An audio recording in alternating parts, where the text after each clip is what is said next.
हरे कृष्णा। तो स्वागत है आप सभी का धर्म की यात्रा के एक और नए एपिसोड में। तो इन एपिसोड्स में हम बात कर रहे थे श्री सत्यनारायण व्रत कथा के विषय में। राजा की आज्ञा से उन दोनों को कारावास में डाल दिया गया और उनका सारा धन भी उनसे छीन लिया गया। श्री सत्यनारायण भगवान के श्राप से साधु की पत्नी भी बहुत दुखी हुई। घर में जो धन रखा था उसे चोर चुरा ले गए। शारीरिक तथा मानसिक पीड़ा व भूख प्यास से अति दुखी हो अन्न की चिंता में कलावती ब्राह्मण के घर गई। वहाँ उसने श्री सत्यनारायण भगवान का व्रत होते देखा, फिर कथा भी सुनी और वह प्रसाद ग्रहण कर रात को घर वापस आ गई।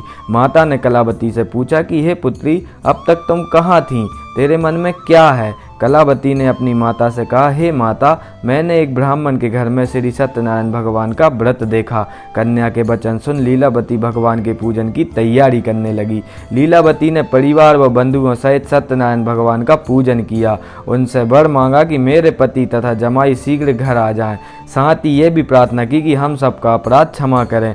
श्री सत्यनारायण भगवान इस व्रत से संतुष्ट हो गए और राजा चंद्रकेतु को सपने में दर्शन दिया और बोला, हे राजन, तुम उन दोनों वैश्यों को छोड़ दो और तुमने जो उनका धन लिया है उन्हें वापस कर दो। अगर ऐसा नहीं किया तो मैं तुम्हारा धन, राज्य व संतान सभी को नष्ट कर दूंगा। प्रातः काल सभा में राजा ने अपना सपना सुनाया और बोला कि उन दोनों को कैद से मुक्त कर दो। दोनों ने आते ही राजा को प्रणाम किया। राजा मीठी वाणी में बोला, हे महानुभावों, भाग्यवश ऐसा कठिन दुख तुम्हें प्राप्त हुआ, लेकिन अब तुम्हें कोई भय नहीं।